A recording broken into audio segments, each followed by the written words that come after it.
how we're facing full spectrum legal warfare. You've got Ken Paxton in an impeachment trial in D.C., in Texas. You've got Enrique Tarrio in D.C. You've got Peter Navarro, defendpeter.com, on trial. His trial starts today. Jury selection, voir dire in that case. You've got the Freedom Coalition, Tamara Lich, up in Canada. This is all going on concurrently, and yet we're supposed to act like it's not coordinated. It's just randomly happening. These people are all criminals. These are all terrible, awful people. It just so happens that they all share the same politics. It just so happens that they all share the same enemies of the neo-communist, neo-Bolshevik movement. And it just so happens that Donald Trump, who is their leader and their, spiritual leader, because they're all a cult, he's facing multiple counts of indictments for and Bill Maher goes on Joe Rogan and can't even name what the indictments are, but he knows Trump's a criminal. Why? Because the news told him so, because the TV told him so.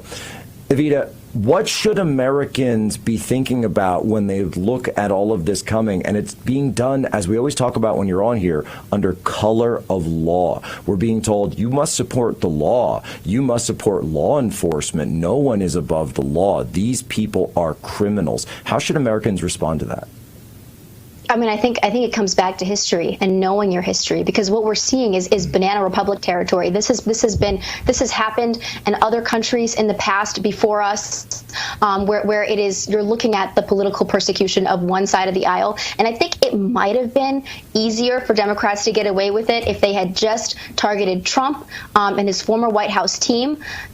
Make no mistake, they are being targeted, and it is horrible and awful. But I think what really gets regular Americans is not just that, but it's people like them who are also being targeted by the Biden administration. So you have, you have the Catholics being surveilled by the FBI. You have Catholics having their homes raided by the FBI. I'm sorry, pro-lifers having their homes raided by the FBI. Just last week, you had 5 pro-lifers who peacefully protested at a D.C. abortion clinic, now facing prison time and massive fines for protesting. At the same time, the abortionist who's accused of performing late-term illegal abortions is not being investigated at all by either the D.C. Police Department or the FBI. This is a two-tier justice system, and Americans are noticing that it's not just Trump and his administration who are at risk here, but it's everybody else. It's everyday Americans. The deep state has declared war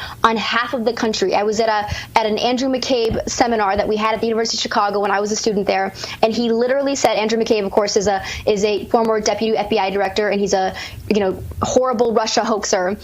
And he said that half of the country meaning conservatives, he likened them to Islamic terrorists and political extremists. Wow.